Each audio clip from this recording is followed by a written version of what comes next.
उपराष्ट्रपती पदाच्या निवडणुकीसाठी रालोआचे व्यंकय्या नायडू आणि विरोधी पक्षांचे गोपाळकृष्ण गांधी यांचे उमेदवारी अर्ज दाखल. पदाच्या प्रतिष्ठेला साजेसं काम करत परंपरा आणि मापदंडांचं पालन करून लोकशाही अधिक बळकट करण्याची व्यंकय्या नायडू यांची ग्वाही. संसदेच्या दोन्ही सभागृहात गोंधळ. लोकसभेचं कामकाज दिवसभरासाठी तर राज्यसभेचं कामकाज दुपारपर्यंत तहकूब.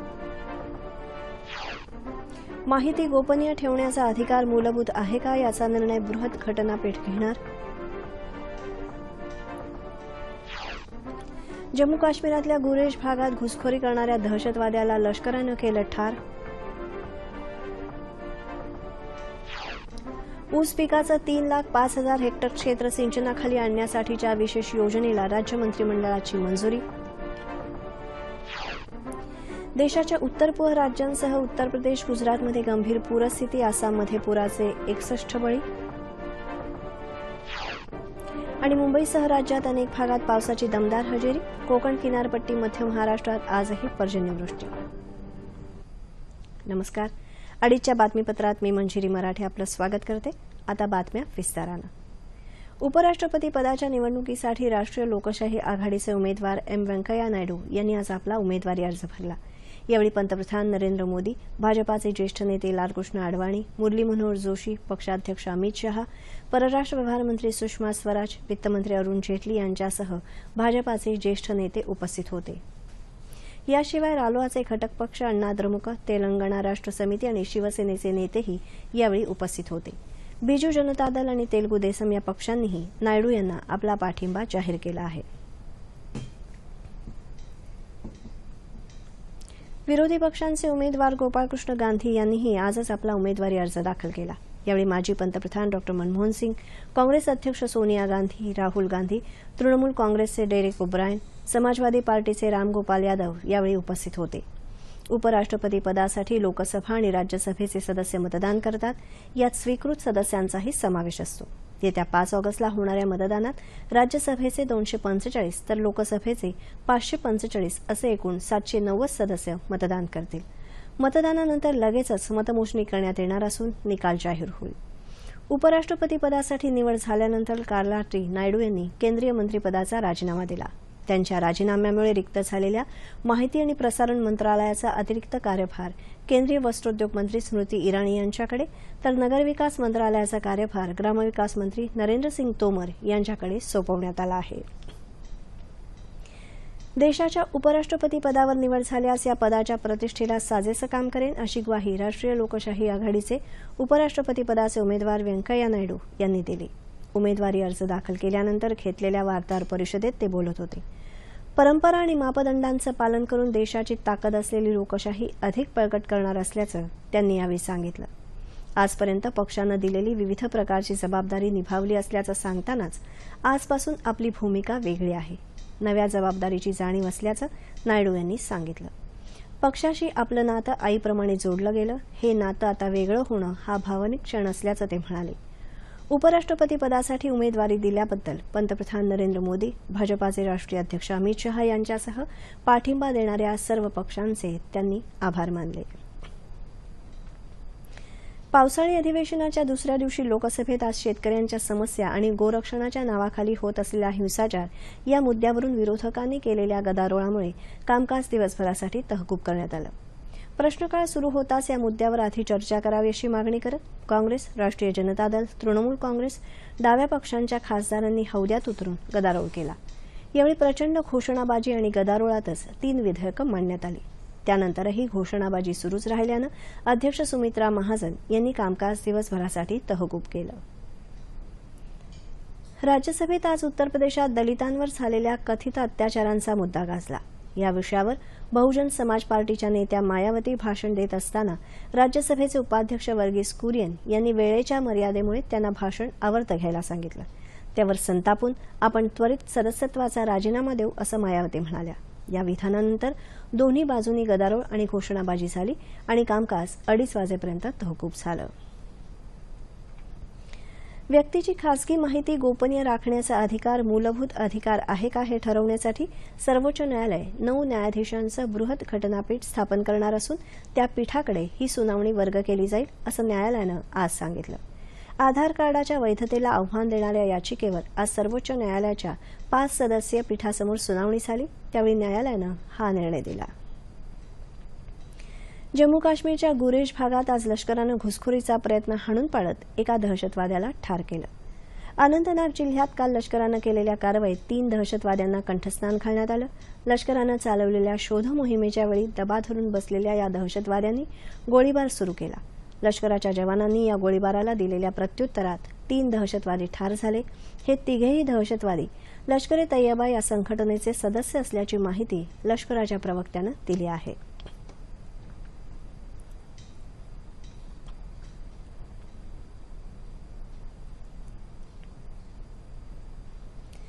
राज्यातलं ऊस पिकांचं 3,05,000 हेक्टर क्षेत्र सिंचनाखाली आणण्यासाठीच्या विशेष योजनेला राज्य मंत्रिमंडळानं आज मंजुरी दिली.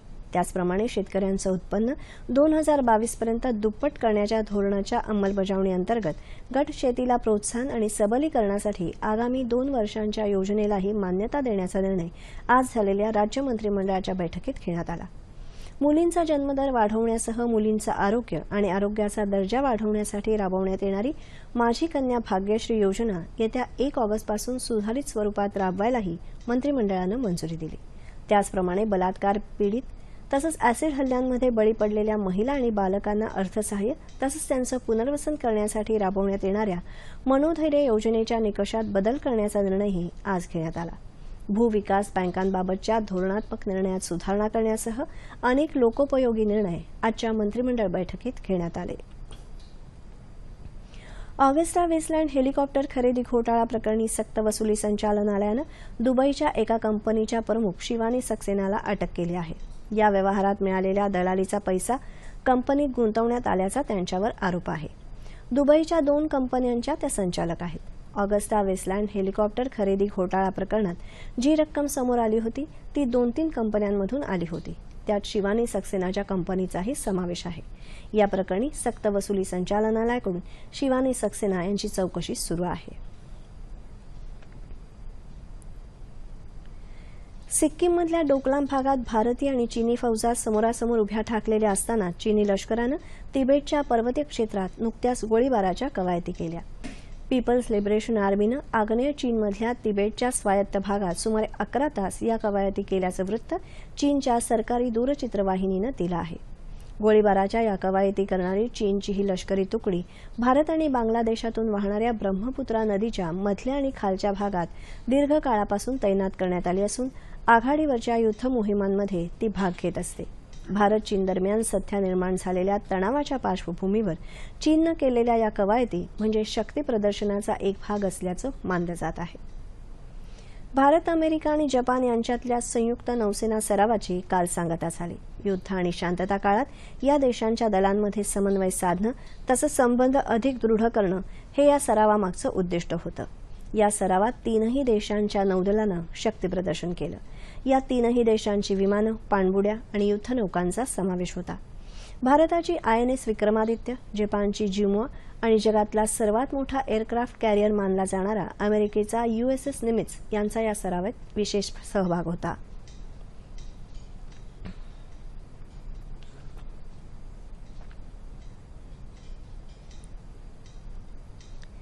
जीएसटी कर प्रणालीमुळे वस्तूंच्या किमतीत घट होऊन उद्योग आणि व्यापाराला चालना मिळेल तसंच करदात्यांची संख्या वाढेल असं केंद्रीय जीएसटी परिषदेचे सदस्य अश्विन कुमार हुके यांनी काल कोल्हापूर इथं सांगितलं. जीएसटीबद्दलची योग्य माहिती नागरिकांना मिळावी या उद्देशानं शाहू स्मारक सभागृहात आयोजित केलेल्या जीएसटी कार्यशाळेत ते बोलत होते. शिवाजी विद्यापीठ, कोल्हापूर चेंबर ऑफ कॉमर्स आणि इन्व्हेस्टर्स असोसिएशनच्या वतीनं ही कार्यशाळा आयोजित करण्यात आली होती.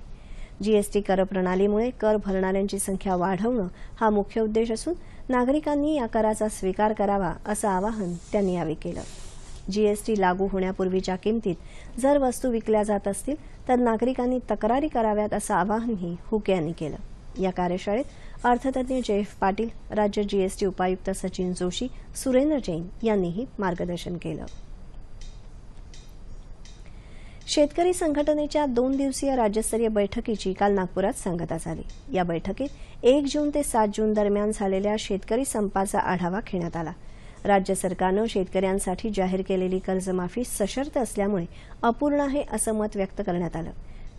त्यामुळे संपूर्ण कर्जमुक्तीसाठी पुन्हा नव्यानं आंदोलन करण्याचा पवित्रा बैठकीत खेळण्यात आला आहे। येत्या 1 ऑगस्टला राज्यभरातले शेतकरी जिल्हाधिकारी कार्यालयांवर कर्जमुक्तीसाठी निवेदनं घेऊन जाणार आहेत। शेतीमालाच्या व्यापारावरची बंधनं उठवण्यासाठी केंद्रानं योग्य निर्णय घ्यावा अशी मागणीही कर्जमुक्तीबरोबरच करण्यात येणार आहे।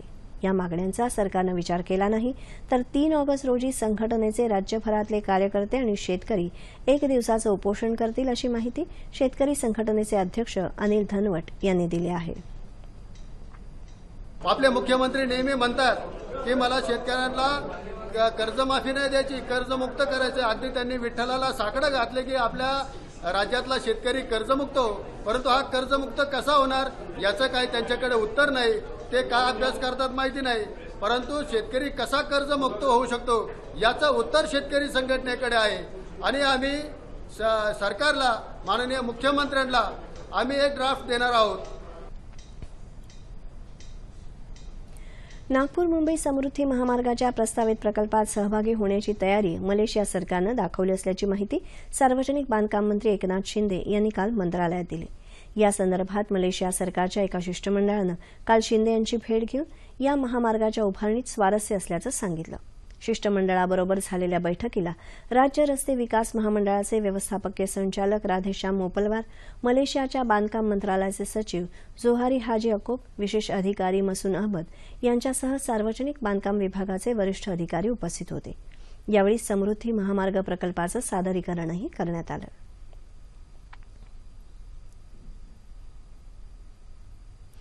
प्रस्तावित समृद्धी महामार्गाच्या विरोधात बाधित शेतकरी येत्या पावसाळी अधिवेशनात विधिमंडळावर मोर्चा काढतील अशी घोषणा बाधित शेतकरी संघर्ष समितीनं केली आहे। समितीच्या काल नाशिक इथं झालेल्या बैठकीनंतर निमंत्रक बबन हरणे आणि सतीश मांगले यांनी पत्रकार परिषदेत ही घोषणा केली। समृद्धी महामार्गाला शेतकऱ्यांचा विरोध कायम असून शेतकऱ्यांकडून शासनाशी करार होत असल्याचा बनावट देखावा करण्यात येत आहे। या महामार्गाची जबाबदारी असलेले अधिकारी भ्रष्ट असल्याचा आरोप या पत्रकार परिषदेत करण्यात आला। या बैठकीत 6 ठराव करण्यात आले असून त्यात आंदोलनात सहभागी झालेल्या शेतकऱ्यांवरचे गुन्हे मागे घेण्याची मागणी करण्यात आली आहे। शेतकऱ्यांच्या प्रश्नांची तड लागावी आणि त्यांच्यावर अन्याय होऊ नये यासाठी लोकप्रतिनिधींनी पुढाकार घ्यावा असं आवाहन करण्यात येणार असल्याचं हरणे यांनी यावेळी सांगितलं। आपल्या विविध प्रलंबित मागण्यांसाठी पुण्यातल्या अंगणवाडी सेविकांनी पालकमंत्री गिरीश बापट यांच्या कार्यालयावर काल मोर्चा काढला। अंगणवाडी सेविकांच्या मानधनात वाढ करणं, सेवानिवृत्ती वेतन, मुलांच्या पोषण आहारात वाढ यासह इतर मागण्या यावेळी करण्यात आल्या। बंडगार्डन पोलीस ठाण्यासमोरून निघालेला हा मोर्चा शहरातल्या विविध मार्गावरून जात बापट यांच्या कार्यालयासमोर येऊन धडकला। आपल्या मागण्यांचं निवेदन पालकमंत्र्यांना देत लवकरात लवकर मागण्या मान्य झाल्या नाहीत तर 25 जुलैला मुंबईत हल्लाबोल आंदोलन करणार असल्याचा इशारा यावेळी देण्यात आला।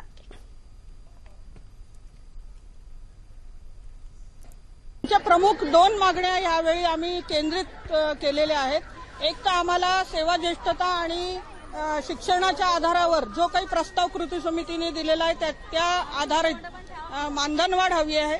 दुसरं असं की महागाई प्रचंड वाढलेली आहे, परंतु शासनाचं कुपोषणाकडे लक्ष नाही, पूर्ण दुर्लक्ष झालेलं आहे आणि पोषण आहार जो आहे तो 2011 पासून त्याचा दर वाढवलेला नाही। 2011च्या अगोदर एकच वेळेला आहार द्यायचा होता, आता 2 वेळेला आहार द्यावा लागतो, परंतु दर मात्र तोच आहे, 4 रुपये 92 पैसे। आमची मागणी आहे की आता प्रचंड महागाई झालेली आहे, त्यामुळे तिपटीने आहाराचा दर वाढला पाहिजे। सिंधुदुर्गमधल्या ओरोस सिंधुदुर्गनगर या रेल्वे स्थानकावर काल सायन्स एक्सप्रेसचं आगमन झालं। विद्यार्थ्यांना विज्ञानाची गोडी निर्माण व्हावी यासाठी केंद्र सरकारच्या विज्ञान आणि तंत्रज्ञान विभागाच्या वतीनं हा विशेष प्रकल्प राबवला जात आहे। रेल्वे मंत्री सुरेश प्रभू यांनी दिल्लीहून व्हिडिओ कॉन्फरन्सिंगद्वारे या प्रकल्पाचं उद्घाटन केलं आणि उपस्थितांना माहिती दिली। 16 डब्यांची वातानुकूलित प्रदर्शन रेल्वे असलेल्या या गाडीनं आतापर्यंत 1,56,000 किलोमीटरचा प्रवास पूर्ण केला आहे। देशभरातल्या 510 स्थानकांवर या गाडीनं आपली उपस्थिती नोंदवली आहे। लिम्का बुक ऑफ वर्ल्ड रेकॉर्डमध्ये या विज्ञान रेल्वेची दखल तब्बल 12 वेळा घेण्यात आली आहे।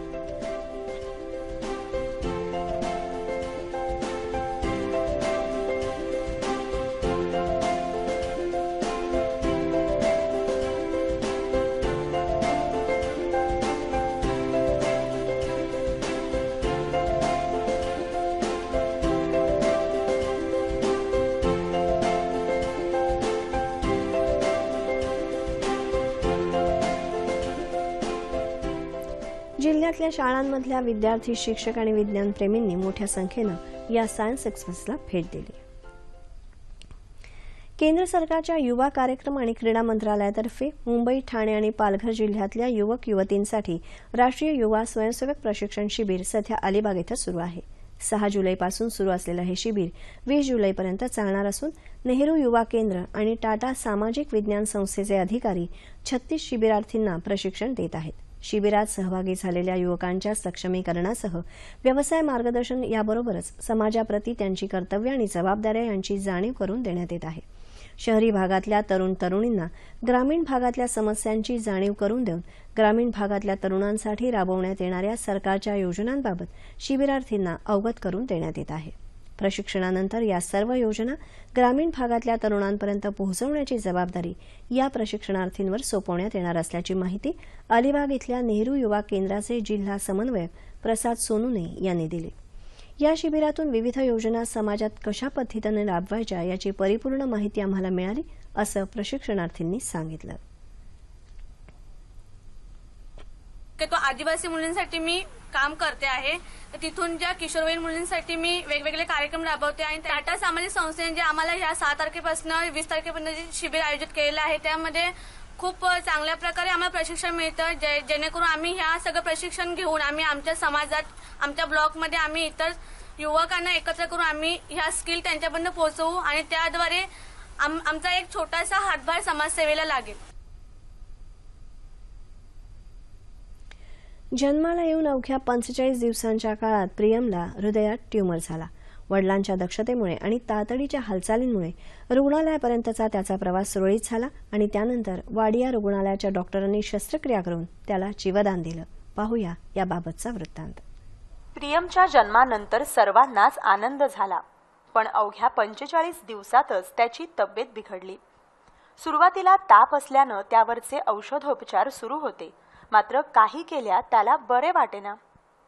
अनेक डॉक्टर्स झाले, वैद्यकीय उपचार झाले, त्याची प्रकृती अधिक खालावत चालली होती.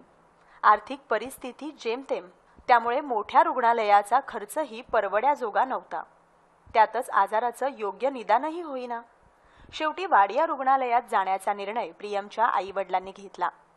भाईंदरहून वाडियाला पोहोचण्यासाठी 1 तास लागला. त्या वेळात प्रियमची प्रकृती अत्यवस्थ होती, तसंच त्याचा श्वासोच्छवासही थांबत होता. हे लक्षात घेऊन संपूर्ण प्रवासभर त्याच्या वडिलांनी मुखावाटे प्रियमला श्वास दिला. और रास्ते में आते आते बीच में इसको मेरे को लगा ऐसा, मैं इसको बार बार रास्ते में चेक करता था तो कभी कभी ऐसा हिलाने पे, अभी ऐसा छूते हैं तो पैर तुरंत हिलाता है, अभी तुरंत शरीर में हिलाता है. और वहाँ पे ये रगड़ रही थी तो भी नहीं जल्दी हिला रहा था.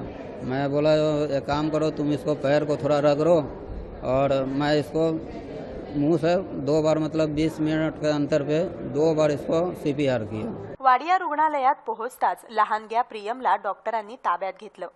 तपासणी अंती त्याला हृदयात ट्यूमर झाल्याचं निदान झालं. त्याच्यावर तातडीनं शस्त्रक्रिया करून ट्यूमर काढण्यात आला आणि प्रियमला जीवनदान मिळालं. यासाठी आलेला खर्चही रुग्णालयानंच उचलला.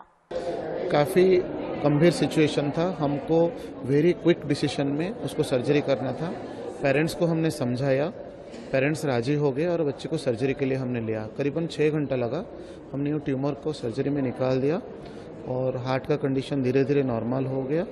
बच्चे को, क्योंकि पूरा शरीर का डैमेज हुआ था, पूरी तरह ठीक होने के लिए करीबन 12 से 14 दिन लगे.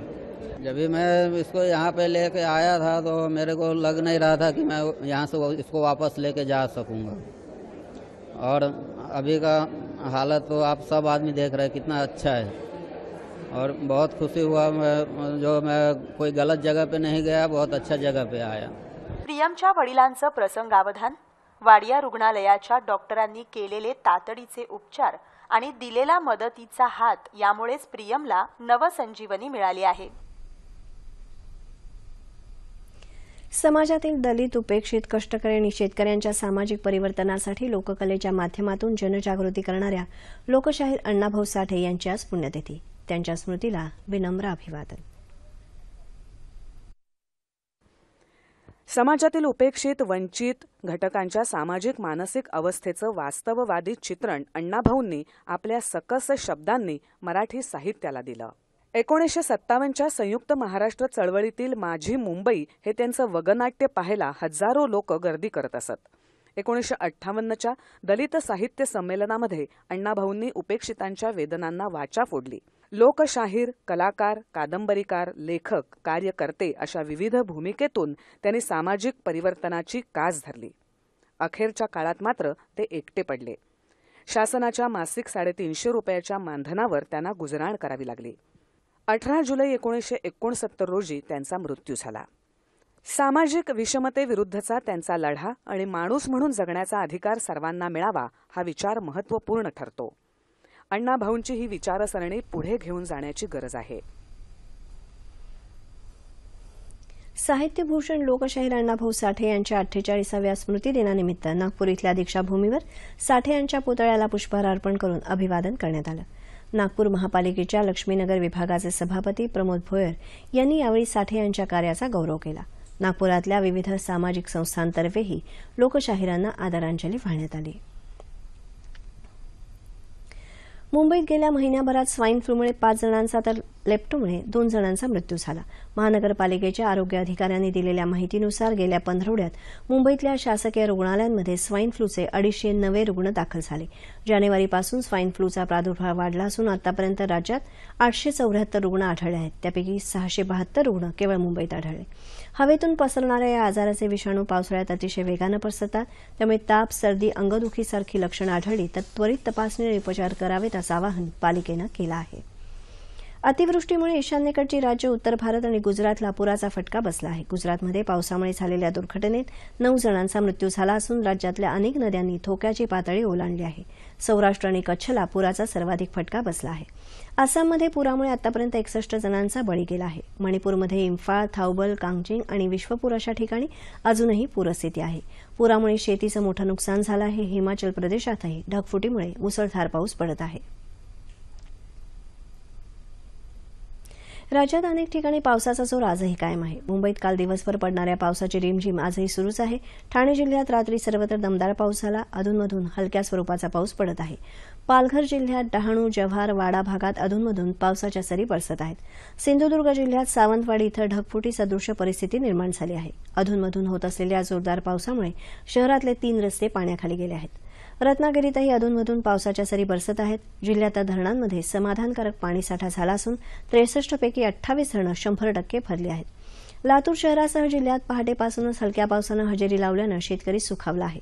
नागपुरात रात्री जोरदार पाऊस झाला. परभणी जिल्ह्यातही काही ठिकाणी रात्री हलका पाऊस झाला. आता मात्र ढगाळ वातावरण आहे. भंडारा जिल्ह्यात झालेल्या पावसामुळे वैनगंगा नदीच्या पात्रात वाढ झाली आहे. त्यामुळे गोसीखुर्द धरणाचे 3 दरवाजे अर्ध्या मीटरनं उघडण्यात आले आहेत. येत्या 48 तासात रायगड जिल्ह्यात अतिवृष्टीचा इशारा हवामान विभागानं दिला आहे. उर्वरित राज्यात बहुतेक ठिकाणी मुसळधार पाऊस पडेल असा अंदाज हवामान विभागानं वर्तवला आहे. ठळक बातम्या पुन्हा एकदा. उपराष्ट्रपती पदाच्या निवडणुकीसाठी रालोआचे व्यंकय्या नायडू आणि विरोधी पक्षांचे गोपाळकृष्ण गांधी यांचे उमेदवारी अर्ज दाखल. पदाच्या प्रतिष्ठेला साजेसं काम करत परंपरा आणि मापदंडांचं पालन करून लोकशाही अधिक बळकट करण्याची व्यंकय्या नायडू यांची ग्वाही. संसदेच्या दोन्ही सभागृहात गोंधळ. लोकसभेचं कामकाज दिवसभरासाठी तर राज्यसभेचं कामकाज दुपारपर्यंत तहकूब. माहिती गोपनीय ठेवण्याचा अधिकार मूलभूत आहे का याचा निर्णय बृहत घटनापीठ घेणार. जम्मू काश्मीरातल्या गुरेज भागात घुसखोरी करणाऱ्या दहशतवाद्याला लष्करानं केलं ठार. ऊस पिकाचं 3,05,000 हेक्टर क्षेत्र सिंचनाखाली आणण्यासाठीच्या विशेष योजनेला राज्य मंत्रिमंडळाची मंजुरी. देशाच्या उत्तर पूर्व राज्यांसह उत्तर प्रदेश, गुजरातमध्ये गंभीर पूरस्थिती. आसाममध्ये पुराचे 61 बळी. आणि मुंबईसह राज्यात अनेक भागात पावसाची दमदार हजेरी. कोकण किनारपट्टी, मध्य महाराष्ट्रात आजही पर्जन्यवृष्टी. याबरोबरच हे बातमीपत्र संपलं. पुन्हा भेटूया संध्याकाळी 5 वाजता आपल्या सह्याद्री वाहिनीवर.